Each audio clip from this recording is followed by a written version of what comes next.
Hello, everyone. We are live. This is the first Owen Jones show. Feels a bit narcissistic calling it that, but apparently that's the standard format. And I'm sure you'll keep my ego down to the right level. But it's a big honor for you to tune in for this great new venture. This will be a weekly politics show, which will be talking about the big issues facing the whole of us as a species, even not just in Britain, but we'll have a very international focus. And just so we're clear about why I've set this up in the first place, we've got a corporate media which is broken. It punches down rather than up. It scapegoats minorities, migrants, refugees, Muslims, trans people for all the injustices caused by the powerful. These are media outlets which champion the vested interests who bankroll them.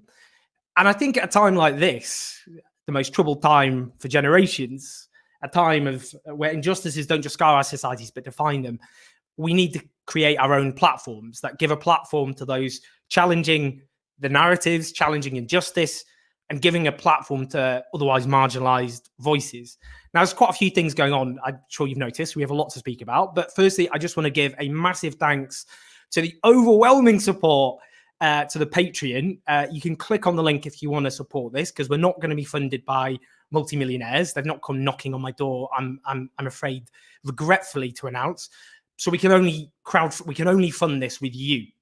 And what this does is pay people on a union wage during a pretty grim economic situation to make this thing. We're going to expand, we're going to do more regular shows, we're going to do regular videos and documentaries, and you're going to make this possible, and you're going to make this a success. So if you want to contribute, the link is there, but already overwhelmed by the response. And this is how we challenge a broken status quo, and I will do everything I can to repay the trust you've put in this, and we're going to have a bit of fun, I promise. So after 4 years of a presidency, which was the greatest triumph since World War II of a global nationalist, racist, populist right, Donald Trump's era has drawn to a sudden and very abrupt end, with 290 electoral college votes in the bag for Joe Biden, 20 over what he needed to get.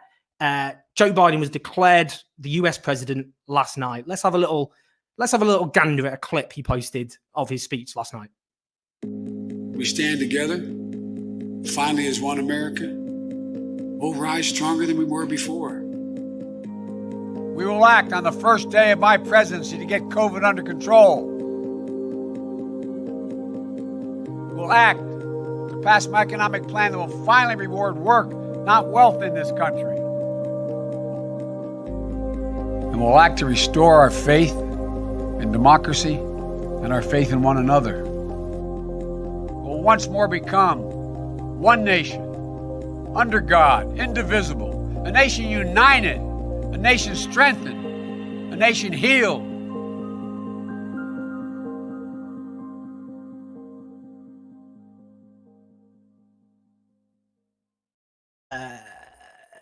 So Donald Trump, however, is in no mood to concede. In a vintage Trumpian rant on Twitter, Donald Trump has claimed, well, he's quoting someone he claims is the best pollster in Britain. We believe these people are thieves.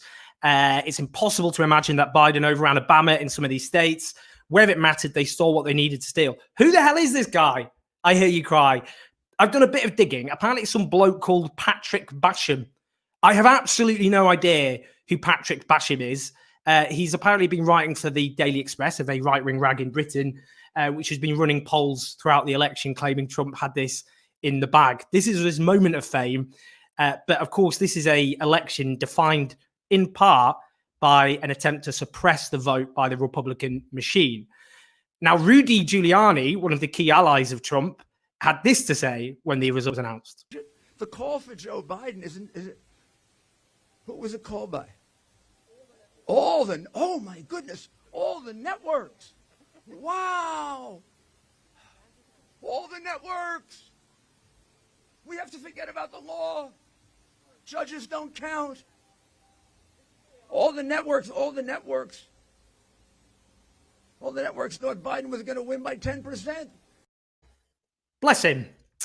What does this all mean, though, for the US left? That's what we're going to talk about today. Now, the so-called squad, four leftist representatives, very charismatic leaders, most notably Alexandria Ocasio-Cortez, they've now been boosted in number, not least by Cori Bush in Missouri, Jamal Bowman in New York, and Mondaire Jones in New York, the first queer black man elected to Congress. Now, here's a little taste of what's in store from Cori Bush. Your congresswoman elect loves you. And I need you to get that, because if I love you, I care that you eat. If I love you, I care that you have shelter and adequate, safe housing. If I love you, I care that you have clean water and clean air and you have a livable wage. If I love you, I care that the police don't murder you. If I love you, I care that you make it home safely. If I love you, I care that you are able to have a dignity and have a quality of life the same as the next person, the same as those that don't look like you, that didn't grow up the same way you did, those that don't have the same socioeconomic status as you. I care. As the first black woman and also the first nurse and single mother to have the honor to represent Missouri in the United States Congress. Let me say this. We the people have committed to a vision of America that works for all of us. An America that treats every single person with respect, that recognizes healthcare as a human right, that quite a tour de force. Cori Bush is going to be, I think, someone all of us need to be keeping an eye on. Already a powerful force to be reckoned with, and someone who was a former nurse, and exactly the sort of leaders the American left needs. But with disappointing Democratic results in the House of Representatives, so-called centrists have been blaming the left in general, but in particular movements like Black Lives Matter. Now, AOC in particular has been pushing back at the narrative. She's been calling out the failures of the Democratic failures, of the failures of the Democratic establishment, a powerful New York Times interview. But with Biden hailing from the so-called centrist, if you want to call it that, faction of the Democrats, the Senate possibly, we don't know this yet, still in the hands of the Republicans. Will this be a do-nothing presidency? How will the left be able to build pressure for progressive causes, from the healthcare to the economy to the climate emergency and racial injustice? Will it be possible to win those concessions? And is Trumpism really defeated at all? Or was just this the first chapter and far more terrifying chapters to come? Well, I'm delighted to have two phenomenal guests with me. One is David Sirota, who is the former speechwriter to Bernie Sanders, who's also set up, please do click on it, the Daily Poster. And also another incredible guest, Kate Aronoff, who is an author and a writer. And you can also follow her at Kate Aronoff. Guys, hello, welcome. Thank you. Hello. Thanks for having me. What an honor. How are we feeling? Kate, you go first. I'm feeling pretty good. I mean, I'll say that with a caveat that I've sort of suppressed every curmudgeonly thought in my body for the last 24 hours. But, you know, I live in Brooklyn. There were rolling street parties throughout the city. You know, I can't speak for the rest of the country. Brooklyn is obviously a bit of a bubble here in New York, very solidly blue, you know, very unquestionably was going to vote for Biden the whole time. But I think people are really happy to have gotten Trump out of office. And I don't want to, you know, I am a socialist. I have plenty of critiques of what's coming, which I'm sure we'll get into. But defeating an incumbent president is no easy task, particularly one who seems to really, you know, speak, whether we like it or not, to millions of people, which is a sort of scary thing to sit with. But, you know, I'm feeling good. People were out partying for hours and hours and hours yesterday. And I think there's a lot of work ahead. But, you know, I don't want to dampen what I think is a real victory. And I think people's lives will be better for not having Trump in office for the next 4 years. And we've avoided a catastrophe, at least for the next, you know, little while. So, I mean, David, if we start with the positives, let's kind of give people a bit of a boost to begin with. I think the way we'll structure this is positive, some big negatives we have to look at, and maybe end on a high. That's what we'll aim for. But how much of a defeat is this for the racist authoritarian right, not just in the US, but globally as well? And does it give the left a bit of breathing space? So I don't know if it was a huge defeat for Trumpism. I think that remains to be seen. I think that the best part of this, and it's no small thing, is that you have to understand, I think, Donald Trump as two phenomena like any president. I mean, there's the president, the job of the president to run the government, policy, legislation, running the executive branch. That's like one part of the job, huge part of the job. On that part of the job, Donald Trump has been an extrapolation of Republican policies, terrible Republican policies. And a lot of those policies, in theory, could be repealed or limited. So that is good news. But where Donald Trump is really different from other presidents, and there's been this whole, like, is Donald Trump the worst president ever, or the best, I think that's hard to figure out, like, because George W. Bush and Dick Cheney were absolutely horrendous and did horrible things. So getting into like a horrible off competition is like kind of not useful. but where Trump really does differ is not necessarily in his policies. And I think when we say that Trump is an anomaly on policy from other Republicans, we're actually revising history to pretend that what he's done on policy, on most policies, is somehow different from what the Republican Party has represented. We're letting the Republicans off easy with that kind of talk. But I think where he does differ from every other president I can certainly remember is that he is a guy who wakes up every day trying to use the White House megaphone to incite, to sow anxiety, to sow fear, to psychologically terrorize the population. And I think that is the other half of being president, how you use the bully pulpit and the megaphone. And so, to my mind, the most tangible thing that is guaranteed from this election is at least some calm period. And I don't mean calm necessarily on the policy debate or anything like that. I mean like a reprieve from a president using the White House megaphone to incite and sow anxiety and to psychologically terrorize. And that is actually a huge thing. I don't think the election guarantees good policies being passed. I don't think the election guarantees the economy is going to start working for people in a better way. I don't even think the election guarantees that we're going to deal more smartly with the pandemic, although I hold out hope for all of those things, but I don't think they're guaranteed. I really do believe in my heart, and I don't think I'm going out on a limb here, that the election does guarantee that when Trump is out of office, that the next president will not be using the White House megaphone to psychologically terrorize the country on a daily basis. And that is a very, very big thing. And unfortunately, we can't just repeal the psychological damage that Trump has done, like you can repeal a rule or a law, and there's going to be a necessary period of healing.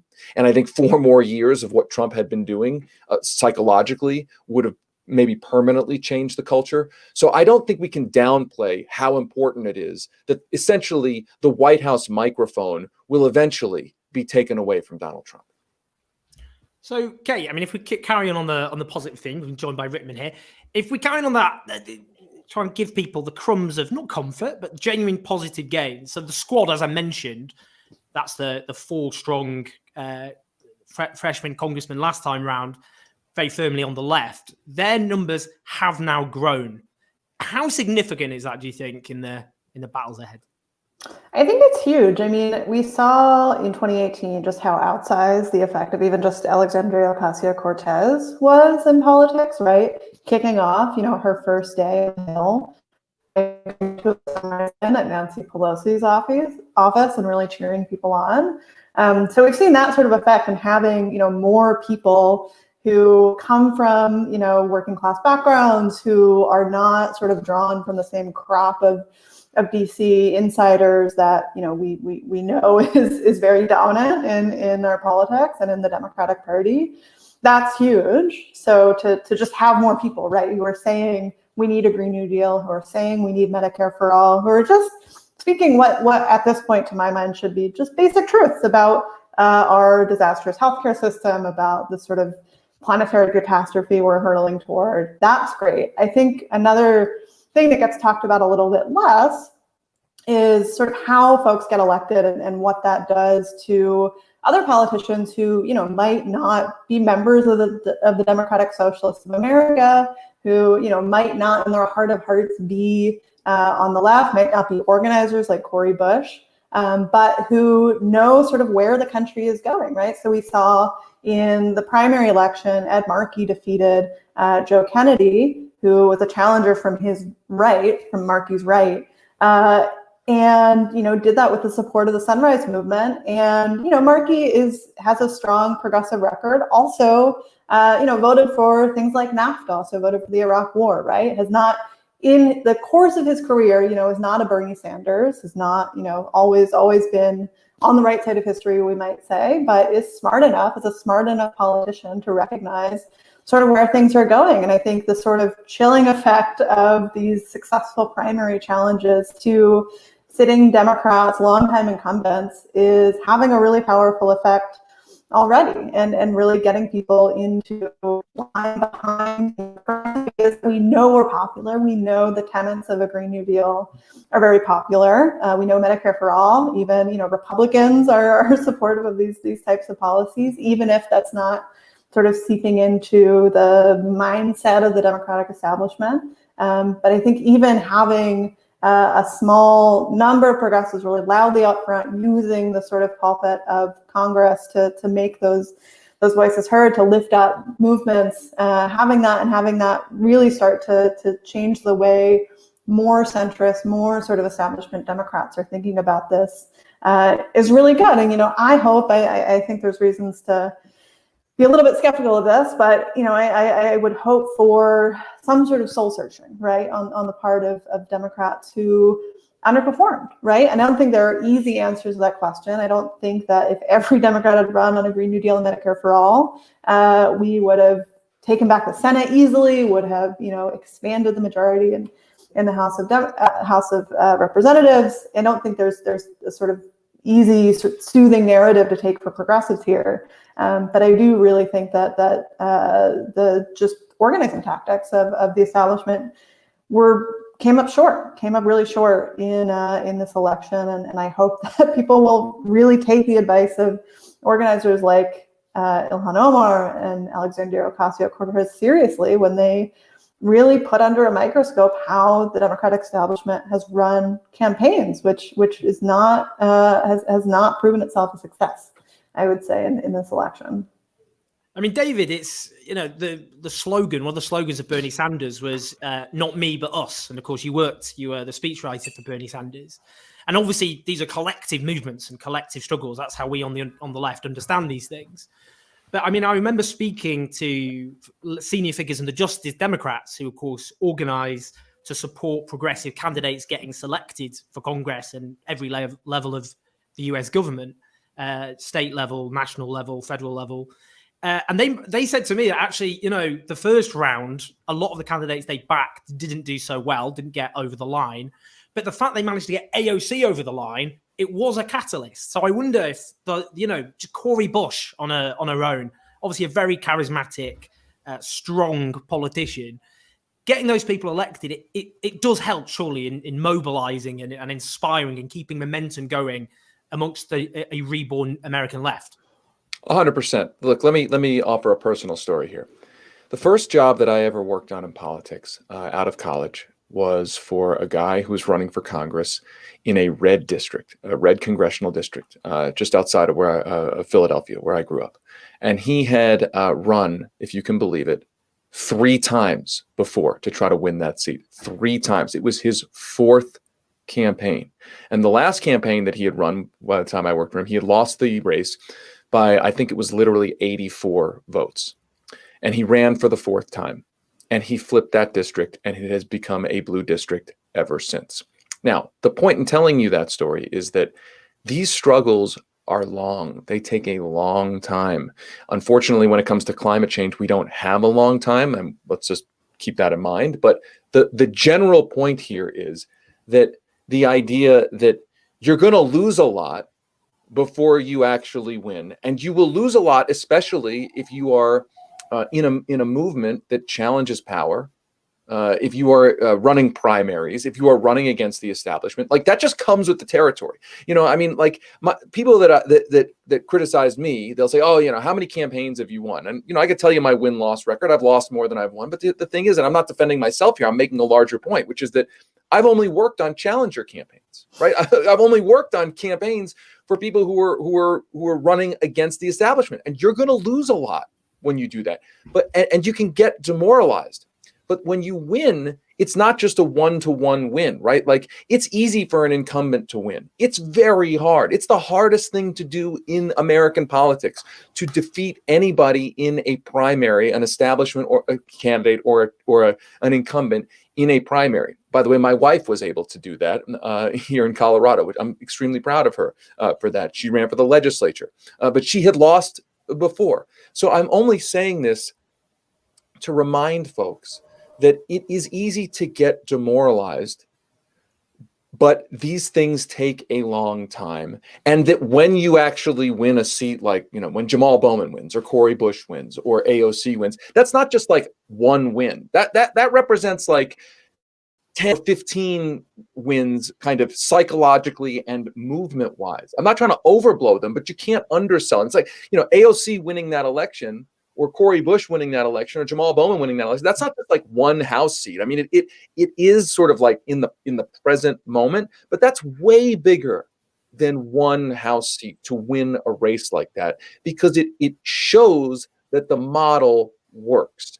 Now, the question that I struggle with is, if we have a ticking time bomb of climate change as a good example. Although I would argue that the healthcare crisis is a ticking time bomb too, because the longer the healthcare crisis goes on, the more, the fewer people who have insurance, the more people, frankly, will die. So that is a ticking, an ongoing ticking time bomb. The question is, how do you accelerate that process of securing power to actually start making the government deliver for people? And I don't have easy answers for that. I mean, that's really the thing that should keep us up at night. Yes, we are making progress, but is the progress fast enough to deal with, for instance, a climate crisis that's not waiting around? So I said this would be, if you pardon the expression, a bit of a shit sandwich. So we're now going to get onto that component, the filling. A narrative that has emerged in the aftermath of the election is that the House losses suffered by the Democrats, responsibility lies with the left, that the likes of Black Lives Matter, that the Green New Deal, the likes high-profile figures like AOC spooked people into voting Republican in those House races. So I've got two, just to develop that, see if you can answer these ones. Tom Hennessy, a patron, thanks for your support. Is there anything that can be done about the narrative already forming that this win is a triumph for incremental centrism rather than something that can probably largely be put down to a chance, a pandemic? And Zara Shahid, another patron, says, how big a role did progressives play in helping to win the election? What do you say to those who say they were more of a hindrance than a help, like John Kasich? What would you say to that? Kate, go for it. Yeah, I can start. The whole narrative is absurd, right? We have a wing of the party and former Republicans who are very eager to blame the left for literally anything. I mean, I think you all on the UK probably know this better than most, that there are just, centrists who dislike the left almost, if not more than they despise the right. So I think we've seen just like people trying to make this election fit their priors in a really, I think, pretty absurd way, especially considering just like the evidence, right? I mean, look at a state like Minnesota, where Ilhan Omar converted the infrastructure, the door knocking sort of powers that she used to fend off an extremely well-funded primary calendar for the TV for Joe Biden, right? Who was not her candidate. She endorsed Bernie Sanders, but knew it was important to deliver high turnout in Minnesota, right? Because that's a crucial state for Biden to win. Similarly, in Michigan, Rashida Tlaib in Detroit really worked to turn out the vote because Michigan is such a crucial state that Hillary lost in 2016. And so you've had the people who the media, who Republicans, who the center are now trying to blame for having lost the election, delivered the election, right? And not only that, but look at what's been happening in Philadelphia for the last week. I mean, you have socialist elected officials, longtime social movement organizers who have been, working around the clock to make sure that every vote was counted in Pennsylvania against very sort of scary odds, right? You had these kind of brown shirt types showing up with MAGA hats on, trying to intimidate people who were counting votes, really trying to undermine the effects of this election or the results of this election in ways that we knew Trump was going to do, ways that we knew his supporters were going to do. And the left mobilized, right? Those were leftist, very avowed democratic socialists, not only, but were a major force in making sure that every vote was counted in Pennsylvania. And so you have, on the one hand, people trying to blame leftist progressives for doing something they just didn't do, right? And we know that, the right is going to call anything that even smacks of progressivism, even any just mainstream Democrat, a socialist. Will call them, raging, second comings of Stalin, or whatever you want to call it. And instead, we saw progressives really delivering wins across the board, and really trying to defend our democracy in really, no uncertain terms. And so, I think we're going to see this regardless, but it just seems just extraordinarily bad faith that anyone would believe that John Kasich is really out to sort of, act in any sort of good faith manner for the Democratic Party, even on its own terms. And not just further what he's been doing his whole career, which is fighting off organized labor, which is fighting off progressive forces. And, I think you just have people who are trying to find a home for themselves now in the Democratic Party where they have less of one, in a Trumpist Republican Party. And I think it's worth just honing in on the sort of narrow career interest of people like John Kasich, of people like the Lincoln Project, who are just looking out for themselves, right? That is just, they want a job, they want credibility, where they would have none otherwise. These people have lost elections. They would otherwise be sort of on the outs of American politics if they didn't try to find some way in through centrist Democrats. And that's what that is, right? And I think that narrative has to be fought, that the left has undermined the results of this election in some way, instead of what I think is right, which is that the people don't know what the Democratic Party stands for. After years of accommodating the right, after eagerly participating in undermining institutions like unions, which have historically been so important to sustain Democratic majorities that we know will be necessary for winning any sort of progress on the climate crisis. So it's just extraordinarily bad faith, and you really hate to see it. And I hope that narrative will be really confronted actively as we're moving into the next couple months, into this runoff election in Georgia, and into what I'm sure will be a couple of months as Joe Biden starts making his appointments, which we'll see how that works out. Yeah, David, just going on this theme and answering this kind of this left bashing, which we've seen amongst some on the so-called center of the Democrats. AOC has done this interview in the New York Times, very interesting, and she said it's just the history of the party tends to be that when we get really excited about the grassroots to get elected, and then those communities are promptly abandoned right after an election. And she also said, so I need my colleagues to understand that we are not the enemy, and that their base is not the enemy, that the movement for Black lives is not the enemy, that Medicare for all is not the enemy. This isn't about winning an argument. It's that if they keep going after the wrong thing, they're just setting up their own obsolescence. Look, I tend to be, as I know Kate is in her work as well, I tend to be a base opinions and viewpoints and analysis in empirical data. Now, not all the data is perfect, but the point in saying that is that I haven't seen one shred of evidence, not one shred of actual data, to suggest that anything went wrong in this election because of the left. Nothing. I can offer you data that shows that things went wrong because the Democrats did not have a strong progressive economic agenda. 2 data points on that. This is not me speaking. These are the exit polls from the election that just happened, interviews with tens of thousands of people. 1 data point. The largest plurality of voters, when asked about what are you voting on, what's your top issue, the largest plurality said the economy. Donald Trump won 82% of those voters, according to exit polls. That is an emergency for the Democratic Party, an absolute emergency. It suggests that what progressives had been saying, what people like Bernie Sanders had been saying for months, that the Democrats did not have a strong enough economic message, that they did not campaign aggressively enough on an economic message, was a problem. Now you can tell me, well, Joe Biden had this or that policy on his website, but if we're being honest, Joe Biden did not campaign aggressively on any kind of economic message. I think that if you can't stipulate that, you're living in a fantasy land. And don't give me some crap that he had a public option on his website, right? Like, the guy did not campaign aggressively on economic issues. Now, there's some argument to say that, they tactically calculated to focus on the pandemic, and that was a smart calculation. But clearly, Donald Trump beating you by 80, and getting 82% among economy voters is a big problem for the party. Okay, and that is not a problem of the left. That's the problem of a Democratic Party that does not want to engage on economic issues with a populist progressive message.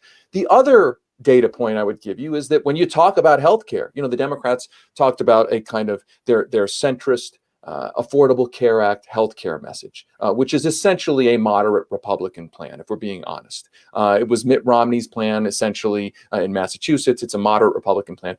That ACA, which propped up the private insurance industry, is at best weakly supported in polls. Like, it's sometimes it clocks in at about 55, 45. In certain states, it's underwater. Do you know what polls a lot better? You know what the exit polls showed? Fox News' own exit poll. It showed that a idea of allowing Americans to change the healthcare system to be able to buy into government-run healthcare is wildly popular in the 60s or 70s in terms of popularity. So that's a data point that suggests the Democrats campaigning on a proposal to prop up the private insurance companies, a at best centrist or really conservative kind of structure, that actually didn't help the Democrats nearly as much as they might have been helped had they been campaigning more aggressively on a more progressive kind of proposal. Not even Medicare for all, but something much more progressive than they really campaigned on. So all of that is to say that again, there's no actual evidence. Like, show me a piece of evidence that the party had its problems in the elections because of the left. You'll notice that the people making that argument do not offer up one shred of evidence. And that's the tell. That's what tells you that it's a bunch of garbage. And speaking onto that, I mean, if we look at the role of progressive organizations in mobilizing voters who otherwise wouldn't come out to vote. I mean, there was a very interesting piece in The Intercept about Arizona, which said that Clinton, here's a quote here from AOC as well, talking about the role of BLM, of communities, of people of color, of mobilizing votes. And in Arizona, the point that Democrats underrepresented amongst voters of color, except in Arizona, and here's why. And the point they made was that, Clinton won 61% of the Latino vote in 2016, while early reports had Biden 70% because organizers like Living United for Change started early, ground operations, marijuana on the ballot, people of color had been taken for granted by the Democrats. What do you think, Kate? Yeah, I mean, I also would like to see evidence that progressives in this election did anything other than secure Joe Biden's election and secure the Democrats out of the House. Like Alexandria Ocasio-Cortez says in this New York Times interview that, she offered support to centrist Democrats to, really think about how they're running digital, how are they running door-to-door operations, how are they organizing, and many people just didn't take her up on that, and their campaigns suffered as a result. And so I think in some ways, like, this narrative about whether the Democrats are moving to the left, whether they're embracing a sort of set of ideological positions is one thing, but I think there's this other, related question related to sort of what the theory of change is, which is how are you actually running your ground operations? And that is not a question of whether people are running on Medicare for all. It's about whether you're actually connecting with voters. And I think the Democratic Party right now is operating at a real deficit in that respect. And I think part of that is the fact that they're really unwilling to take up big ideas, to take up things like a Green New Deal or Medicare for all that could very manifestly improve people's lives. I think this is also decades in the making, right? I mean, since the Clinton years, Democrats have been shying away from running on anything like progressive policies or policies that just can deliver real change in people's lives. Have become increasingly uncomfortable with the idea that the government can improve livelihoods, can really make a difference in people's lived experience and improve, their communities. Has just been shrinking away from that and instead trying to accommodate the right to the point where, like I said before, there's a lot of people who just don't know what the Democratic Party is going to do for them because the Democratic Party has not done a lot for them when they've been in power. And in fact, has really just failed to deliver material improvements in people's lives. And I think the thing that I am worried about, as someone who would like to see, Democratic control, sustained Democratic majorities that will be needed to act on the climate crisis, is that we'll see in 2022 a repeat of 2010, where we saw Obama sort of tick back toward austerity after a stimulus following the Great Recession, and lost big, lost in 2010, lost in 2014 big, and then ultimately lost the presidency in 2016. So I think these are long-standing issues in the Democratic Party that are really about even more than kind of what sorts of ideas are talking about, but the governance agenda that they have just been really shy to really get behind and are just, I think we have a party that's really ambivalent about whether government can do good things. And until that changes, I think people are right to be skeptical of what the Democratic Party can deliver in their lives. And I just hope there is the capacity for self-reflection that we have not seen from certain centrist Democrats making these sniping remarks about their progressive colleagues. But, I hope that changes. And I think, pressure from below will be instrumental in that, in hoping that we can, if we don't do it this time, win back the Senate and really just hold on to Congress, hold on to the White House against what, by all accounts, is going to be an increasingly militant far right, whether or not Trump is there. I mean, if we think about the likely shape of the of the Biden administration, it was too early to tell. Various names have been floated around. But is there any, Louis-Anne on Patreon asked, will Biden include figures from the left? David? It's very hard to know what he's going to do on his particular cabinet appointments. I think that there is more infrastructure in the progressive movement to try to make more demands than were made on the Obama administration. If we're being honest about the Obama administration, certainly the first few years, Obama won with a big mandate, came into office and used his power to fortify, in specific, the power of Wall Street and the power of the private insurance companies. I'm sorry if that makes people upset. It certainly makes me upset on a sort of policy and moral level, but I'm sorry if that offends a lot of rank and file Democrats who don't like hearing anything negative about Barack Obama. But those are the facts. He created an administration that was run by Wall Street, and its first two accomplishments in the first 2 years of his presidency was a health care bill that did make some important consumer reforms, but largely fortified the strength and profits of the private health insurance companies. And he used his power to make sure that Wall Street reform was as weak as possible in the wake of the financial crisis. And heading into the 2010 election, there was a backlash. The Republicans dishonestly, opportunistically used people's disappointment to position themselves as the populists, and then here we are, right? Ultimately that kind of carried, and that created the conditions for Donald Trump. So the point in recounting that is that I think there's a cautionary tale that if Joe Biden follows that same blueprint, we should expect the same outcome. It's the old idea that if you keep doing the same thing and expecting different results, that's the definition of insanity.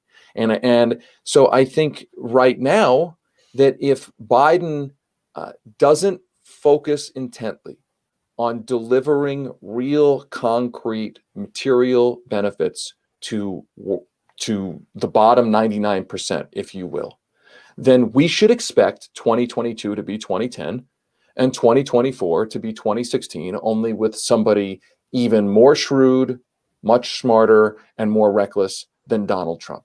And that's so for, I think, progressives, there's kind of an alignment of interests here, right? And I think we need to really understand this, that the argument being made by the Democratic establishment is that a progressive agenda is at odds with electoral success. And I think everything is pointing, and I'm talking about the data now and the history, that everything points to the opposite story, that a progressive agenda on healthcare, on big finance, on the economy, on wages, on union rights, et cetera, that agenda is not only morally right, it is not only necessary to rescue the country, it is also politically the necessary thing to do to ward off the rise, I would argue, of fascism. That I'll use one other historical analog here, that one way to interpret the New Deal is that the New Deal was necessary to deal with the Great Depression. It was necessary to help working people. It was morally necessary to rescue a country in the throes of a crushing depression. But it was also necessary in delivering real material benefits to the working class in order to ward off the rise of fascism back then. And fascism was a real force in America back then. And I would argue that the New Deal helped in delivering for the working class, helped ward off that rise of fascism. And we need to remember that history as well. I mean, Kate, what do you think, just building on that? I mean, in terms of the prospects, progressive policies, I don't want to bring everyone on a little downer here. We will end on a high somehow. We will, I promise. But if we look, there was an article in The Intercept which looked at the record of Joe Biden as vice president, and what he did is he nurtured these strong links with conservative Democrats and with Republicans. And the argument he made over the tax cuts issue back then is he got his pockets picked by Mitch McConnell from the Republicans' side. I mean, is that a danger, do you think? I mean, the very political nature of Biden is someone, because what we get with the Republicans is always a very obstructionist approach. They don't give a toss. They're like, we're gonna tear down your agenda. We're gonna wage constant, ceaseless war. We're gonna use every trick in the book. Whilst the Biden type Democrats, they constantly try and they preach consensus, but that consensus in practice is getting their pockets picked by an ever increased emboldened Republicans. And the thing about the likes of the Republican right is the more you feed them, the hungrier and fatter they get. Yes, I could not have put that better myself. I mean, I think Joe Biden really comes from this era of Democratic politics where the abiding commitment, right, is not to any ideology, it's not to a particular vision of the economy or how societies should be structured, it's to bipartisanship, which if you have no other goal other than to agree with Republicans, you will move the country dramatically to the right, which is exactly what we've seen. And you'll just feed Republican policy priorities, which are opposed to, I would argue, the continued habitability of the planet, if maybe I didn't make up a word there, and to people getting healthcare, to delivering the economy from a deep recession by all accounts. And that, is the end in itself, right, is just to agree with Republicans toward really no specific end. And I think that's incredibly dangerous, right? I mean, and David was just talking a bit about the New Deal and what we saw, after Roosevelt was elected on a progressive agenda in 1932, was delivering real change in people's lives. And what did we see in the decades after that? With decades of continued Democratic control over Congress, right? And that was challenged at some points. There are, ways you can sort of complicate that history, but that data is quite clear that when you make people's lives better, they will vote for you. And that's just something that Democrats have not been really willing to reckon with. And we saw this, going back decades, right? As soon as Carter started to sort of tip the party toward austerity, embrace kind of neoliberal ideas, we saw a much more complicated electoral history for Democrats moving forward from that. And the country has moved dramatically to the right, embracing these really what were in the 1950s and 60s totally fringe ideas about what the economy can do, about the role of markets in structuring society. Those have moved toward the political mainstream and really become the water that even very established Democrats are swimming in. And so if I'm even, this is not who I am and not who I ever want to be, but if I were just a shrewd sort of Democratic Party strategist looking at the next 4 years, looking at what's just happened in the last 4 years, why would I want to recreate 2010 when I could try to recreate the electoral victory of 1934 and 1936, right? Why try to, rehash this just failed script of embracing Republican ideas for no end, right? It's just to score points on the board, to defend these little narrow patches of turf against challenges, frankly, from the left as much as from the right, toward, just to keep people's jobs, right? I don't think there's a sort of grand ideology fueling Joe Biden or really establishment, just wanting to, keep your sort of cushy DC Beltway job. And that's a problem. And I think, AOC is exactly right to say that this is a plan for obsolescence of the Democratic Party. And I just hope people listen to the people who are really trying to save the Democratic Party on its own terms. I mean, David, in terms of specific demands, the Gravel Institute, a progressive institute, they did a tweet yesterday, which kind of rallied this demand to cancel student debt. As President Biden can issue an executive order to unilaterally cancel all student loan debt and instantly help 45 million people. He should do that. I love that. That's sort of very, very well mannered. He should do that. Sure. I mean, is that utopian? Is it completely, just in terms of the very political character and nature of Joe Biden? Because apparently he can just do that as an executive order. He doesn't have to faff about with the Senate. That's something he'd do. He could frame it as an economic stimulus package during a recession, putting money in people's pockets, helping middle America. He could use all that rhetoric. Aren't demands like that completely futile, or are they onto something? No, I mean, I think there are very specific executive actions that Biden can do pretty quickly. The Washington Post has a story about some of that. The American Prospect did a big series on many of the things that Joe Biden as president could do with the stroke of a pen. And I these things are wildly popular, right? I mean, canceling $50,000 of student debt, that using an executive action to do that would be a popular thing.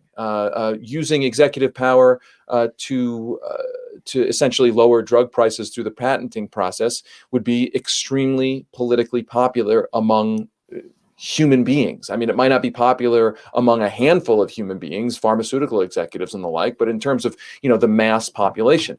The question is always in Democratic politics is, are you going to answer to your donors, or are you going to answer to the people? And the Democratic Party for 30 or 40 years has tried to suggest in word and deed that there is a way to placate and satisfy both of those sets of interests, the people and their big donors. And they don't want to acknowledge that on many issues, the crises are binary. You're either going to take on the power of the fossil fuel industry and reduce their power and make fossil fuel industry donors mad, or the planet is going to incinerate as we produce and burn more fossil fuels.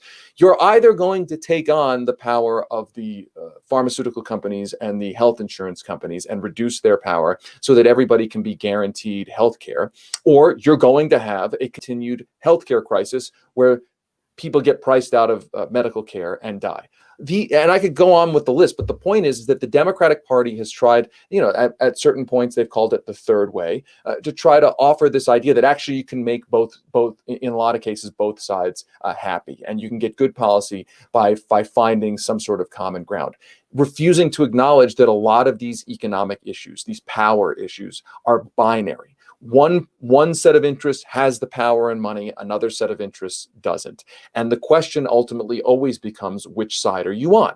And the Democratic Party for 30, 40 years has answered that they are ultimately, when push comes to shove, they will be on the side of the donor class. When they drop the public option with 59 or 60 votes in the US Senate and a Democratic president and a Democratic House, when they drop the public option, that was a decision to say, for example, if we're asked which side are we on in the healthcare debate, we are ultimately, when push comes to shove, we are on the side of the health insurance companies and the drug companies. And what we need right now is, and what we're going to find out right now, is which side is a new Biden administration on? I can't answer that question because his campaign didn't make it entirely clear. He had a progressive agenda.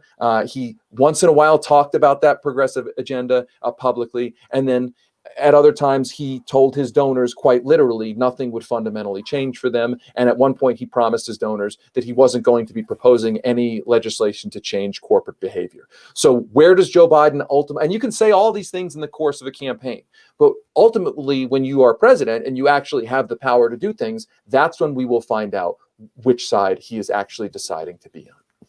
I mean, Kate, in terms of strategy, what should the left do? I mean, Marley Talks asks, what hope is there for a radical Green New Deal now that Trump is set to leave the White House? And this is something you've written a huge amount about, including a book. In terms of the existential threat posed to humanity by the climate emergency, we don't have very long. In fact, we've already run out of time to deal with the disastrous impact as is, but we're talking about the future survival of humanity, whether it be the profound and entrenched racial injustice, the economic injustice that defines US society. What's the strategy? How can progressive organizations and movements from below build pressure? What do you see as the kind of main key strategies to do that, such as the Green New Deal? Yeah, I mean, I think in the short term, the challenge, not to overstretch this metaphor, but we need to walk and chew gum at the same time in the way that we need to walk and chew gum at the same time in terms of what the left is doing for the next several weeks as we do with decarbonization, which is just there's this massive amount of work to happen in a very short amount of time, and it requires being able to sort of play in different fields, right? And so what I mean specifically is that there are these runoffs happening in Georgia to control the Senate, right? Those will decide whether Democrats can control the Senate. And so what have we seen in Georgia? It is primarily the work of Black women that has really made that state, put it in play in a way that it was considered a red state, a solidly red state, not so long ago. And so that is one huge amount of work, is to make sure that anything that Democrats might want to pass is not beholden to Mitch McConnell and his control over the Senate, and to support the folks who've been doing that work, which are places like the New Georgia Project. The work of people like Stacey Abrams was invaluable to putting that state in play. And so to do that until this runoff on January 5th, to make sure that hopefully, Democrats can control the Senate. We also know that is not enough, right? Democrats controlled every branch of government when Barack Obama took office in 2009. And what did they do with that? As David just, very, very succinctly explained, they floundered, right? And why did they flounder? Is because Barack Obama chose to surround himself with people like Timothy Geithner, and people like Larry Summers, who came right out of Wall Street and then were tasked with saving the country from Wall Street, delivering it from the crisis that Wall Street had created, and they moved to protect them instead of delivering a real recession response. And we have this hugely sluggish recovery, which as we've already talked about, cost Democrats massively at the polls in 2010, 2014, and 2016. So as folks are, I hope, really putting a lot of effort into winning these Senate seats in Georgia, we need to be paying a lot of attention to who Joe Biden is putting in his cabinet, which cannot be people like Ernest Moniz. It was a former Department of Energy head who went on shortly thereafter to take a lot of money from fossil fuel companies, and who has built his career essentially as a consultant, as a fossil fuel lobbyist, building up centers of millions of dollars in fossil fuel industry funding at places like MIT, to make sure that those are not the people who are making the decisions that Whether we win control of the Senate or not come these runoff elections, we will need a very creative executive and a very ambitious executive branch to really think about how to use every power the White House has to tackle the climate crisis, because we don't have time left. I mean, Barack Obama had an all of the above energy strategy, which included, putting coal, oil, and gas at the center of our green transition, which we know is insane. Now we know that that's just out of touch with what science is very, strongly saying. And now we need an all of the above political strategy, right? To use the executive branch to try to take back control of Senate, to be doing everything we can, if that doesn't happen, to win the Senate in 2016, to increase Democratic majorities in the House. That is really just a task, and it's, nothing is over right now. I would say, if anything, work is just beginning to figure out how we can take on any number of priorities, from ending the sort of scourge of systemic racism in this country, to tackling the climate crisis, to creating a sort of just immigration system. None of that happens if we aren't really seriously, trying to figure out how to take back power. And I don't think the Democratic establishment right now is engaged in that process of trying to figure that out. I mean, what do you think, David, in terms of strategy? Not least because Trump is gone in his current form, certainly. But as you pointed out at the beginning, Trumpism lives on very powerfully indeed. In fact, there was an article in The Atlantic which looked at the potential of, it says America's next authoritarian will be much more competent. But actually, Trumpism latched on to this figure, this absurd figure in many ways, a former reality TV showman. But actually, you could end up with someone who doesn't have many of the drawbacks of Trump. He could be a far more polished, convincing orator who could inspire huge numbers of people. And at the same time, if the Democrats don't inspire their base, they don't come out to vote, then in 2024 could hand the presidency over to someone even more dangerous. So with that in mind, what is the grassroots strategy, do you think? Well, I mean, that's the dark timeline, potentially that we're on, which is I called it, you don't know where in the movie that you exactly are. And the question is, are we in the Weimar America stage of the movie, or are we in a different, more hopeful stage? And I think that will be determined right now by the decisions that are made. I think that, broadly speaking, the left, and I don't love using that term because the left is not some monolith, right? And by the way, the left, I think, is as a political force in America is not very powerful, if we're being honest. So I don't love using that term, but broadly speaking, I think the left needs to focus on making sure its agenda and a Democratic Party affiliated with its agenda actually is affiliated in the minds of voters with materially improving regular people's lives. And messages that are outside of that sphere are not necessarily going to help ward off the nightmare scenario of a smarter, shrewder, more reckless Donald Trump. That on a policy basis, the best, and I would argue only way to start dealing with Trumpism is to show, not tell, but show that the left and the progressive agenda is about delivering material improvements in people's lives. And I'll leave you with this. The thing that having now been working in and around this for 20 plus years, the thing that bothers me so much about the culture of Democratic Party activism, especially now, and it keeps getting worse, is that it is my feeling that Democratic Party voters, a lot of them, not all of them, but a lot of Democratic Party voters, activists and advocacy groups, professionalized activists and advocacy groups, are more interested in politicians who give good speeches, who have nice rhetoric, who are good brands, but less interested in necessarily making the changes that need to be made, the hard work, the unglamorous work, the uncomfortable work of forcing real change out of the Democratic Party. That Barack Obama, to me, is an example of that. A guy who gave amazingly great speeches, is a fantastic orator, is a brilliant guy, and liberals loved him. And basically after the election, I would argue, went back to brunch because they were like, hey, we got a great speaker, a great charismatic guy in office. And he wasn't serious about doing the hard work, the unglamorous work, the uncomfortable work of actually pushing his own party and the Congress to actually make significant changes that would materially improve people's lives. And ultimately, you can give the greatest speeches in the world, but reality intervenes. And by that, I mean that the speeches can be good, the media can be good, you can have MSNBC saying everything's fine, but if people can't afford their health care, if they're being thrown out of their houses, if they're dying in a pandemic, and you are not actually delivering policies that helps fix that, then the rubber will hit the road in elections where a right-wing populist will take advantage of that for their own electoral ends and say that they're not delivering for you. I can deliver for you, vote for the fascist. And that's what's got to be averted. Well, David and Kate, that was a real tour de force. We had a combination of some down moments.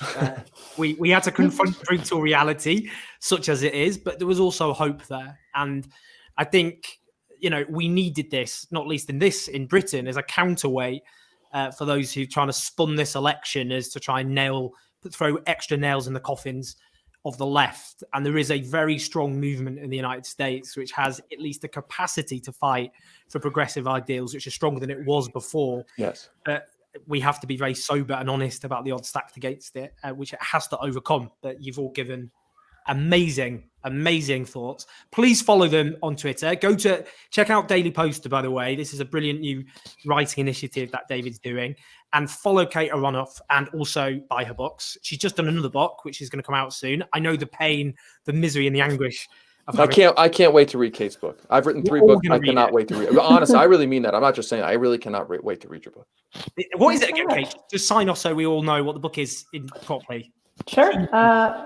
Overheated is coming out in 2021. It's a book about how capitalism broke the planet and how we fix it, which is the subtitle. So Earth Day 2021. Very soon. I am about to go into copy edits this week. So I know we'll share how to buy it as soon as that's available. Well, everyone go and pre-order it now if it's possible, but do get it. She's a brilliant writer. They're both brilliant writers, and it was a huge honor at a time of tumult. There's quite a few things going on over there at the moment for both of you to join me. So thank you for joining the launch show, and I will see you soon. Thank you. Thanks for having me. Thanks so much, Owen. I'm excited for the show. Well, guys, that was pretty good. Come on. I mean, I have to say, we had quite the panics putting this together. The camera didn't work at one point. It didn't seem like the computer was collapsing. It looked, and the cats were being very tetchy. But that was an incredible first show, a real look at an alternative view. And that's what I want the show to do. I am going to have people from the right, not just people with politics close to my own. But I thought it was really important in the aftermath of the US election that when a narrative is being built up by newspapers here and in the United States, that we offer a different analysis, a different narrative that pushes back on that. And that's what this was about. That's what those two brilliant guests were about. And I just want to sign off by saying this. The United States is a country of contradictions and complexities, much like our own. It was the country of the Jim Crow laws, and it was the country of the civil rights movement. It is the country of Donald Trump, but it's also the country of Martin Luther King. It's the movement. It's the country which introduced right to work, anti-union laws, but it's also the country in the 1930s which had more strikes than Britain did at the time, of huge trade union militancy. It is the country whose government carpet bombed Southeast Asia, but it's also the country of a strong and powerful anti-war movement. It is a country with politicians who speak in the most misogynistic way, in which women are discriminated against on a systematic basis, but it's also a country with women's movements that inspired women across the world.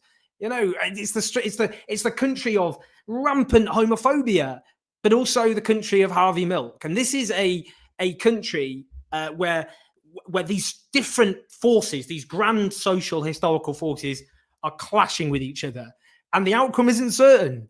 And the truth about history is it's not a story of success, victory. It's often defeat, setback, and then victory in the end.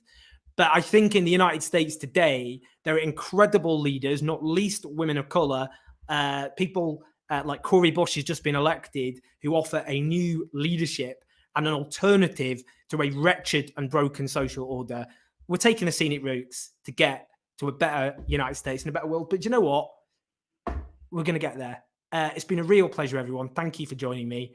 And I'm going to sign off by bidding farewell to the campest, far-right authoritarian that the world has ever seen. I'll see you next week.